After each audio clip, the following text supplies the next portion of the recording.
media sosial, sebuah video yang beredar memperlihatkan sepasang pria dan wanita menyanyikan lagu Welcome to Indonesia dengan menyebut COVID-19 tidak berbahaya. Dalam lirik lagu itu, keduanya seolah-olah tak percaya dengan adanya COVID-19 dan membanding-bandingkan Indonesia dengan kondisi luar negeri sekarang ini.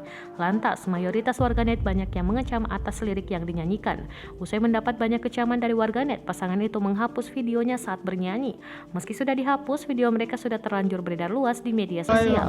Usai mereka menghapus videonya melalui akun TikTok @salsabila, keduanya pun meminta maaf kepada publik. Tidak baik untuk asumsi publik. Kami tidak bermaksud. Sebutnya ia berjanji untuk tidak lagi mengulangi perbuatannya. Sang perempuan menyebutkan jika mereka berdua tak ada maksud untuk tidak mempercayai COVID-19.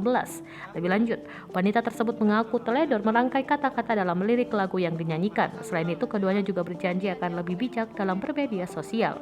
Sebelumnya, sepasang pria dan wanita itu menyanyikan lagu Welcome to Indonesia yang lagi tren saat ini. Lagu Welcome to Indonesia belakangan ini memang tengah menjadi tren baru di media sosial TikTok. Konten tersebut mengisahkan tentang keadaan yang sudah biasa terjadi di Indonesia.